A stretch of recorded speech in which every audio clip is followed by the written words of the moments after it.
everyone, and welcome back to 4 or More Scores in 7-ish years ago news.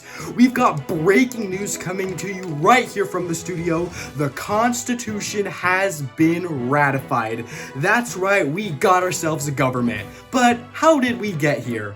For more, let's turn to our constitutional expert, Mario. Thanks. Glad to be here. And that's right, I am an expert on the Constitution as I've studied for more than 30 minutes.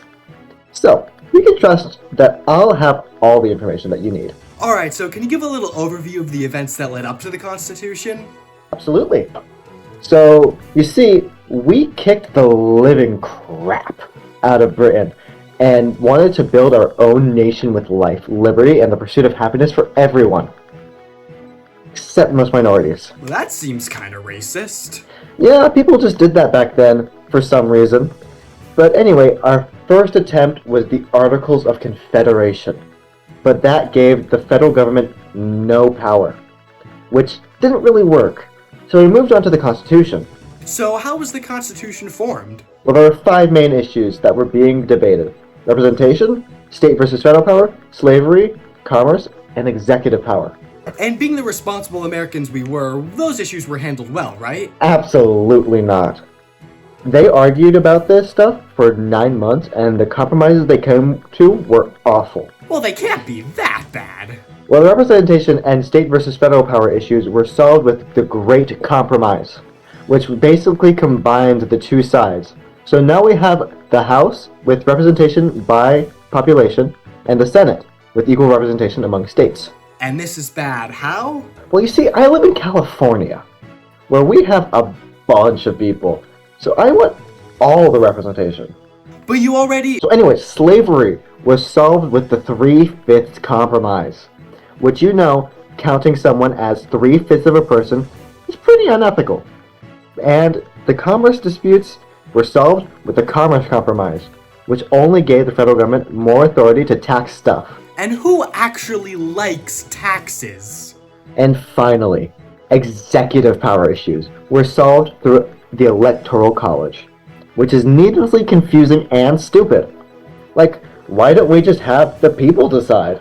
Well, that is some fascinating information. Today, we've sent our time-traveling reporter back to the year 1787 for a live look at the Constitutional Convention. There's a bunch of guys in there talking about something that might just impact the future as we know it. We've got delegates from everywhere, except Rhode Island, because they're not based. Let's see what's going on. Alright people, listen up. I've got a poker game I gotta get to, so let's get the Constitution ratified right now. I don't have 9 months. Ideas, people, ideas. Alright, George, I've ran the numbers, and well, bigger number equal better. So I better think we base our representation on that. Whoa, that's not fair to some states. How is Delaware supposed to have a representation with like 2.4 people and a cat?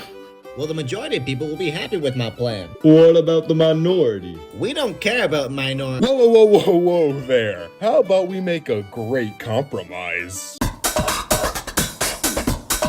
The states are foolish. As the most important delegate from Virginia, I say no power to the states. The government is foolish. As the most important delegate from Virginia, I say all the power to the states. Oh yeah? Well, me and Hamilton over here are already in the process of writing some Federalist papers. Right, Hamilton? My name is Alexander Hamilton. Nuh-uh. Yeah-huh. Nuh-uh. Yeah-huh. Nuh-uh. Yeah-huh. As the most important delegate from Virginia, shut the fuck.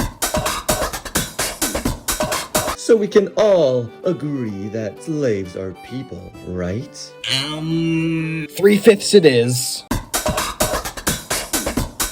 Alright, Hamilton, you got a financial plan for us? My name is Alexander Hamilton. Absolutely not. State commerce is perfectly fine as it is. I'm Alexander Hamilton. I think all you want to do is have all the power for yourself. We just got away from federal power. I am Alexander Hamilton. Hamilton, just you wait. Alright, you know what? Commerce Compromise. There, happy? I'm never getting to this poker game, am I? Okay, so we can all agree I'm president, right? After all, I have the most commanding wig in the room. He does have a pretty commanding wig. Well, it seems pretty obvious to me. We have the people decide the presidency. I've got a better idea. Rather than that, why don't we create a needlessly complicated system that has the people vote for electors who vote for the presidency? We can even give it a cool name like the Electoral College. That might be the dumbest idea I've ever heard. Alright, I'm done with all this arguing. Like I said, I don't have time for this. Let's just do the Electoral College thing. I'm sure there'll be no problems in the future. Can we get this thing ratified now?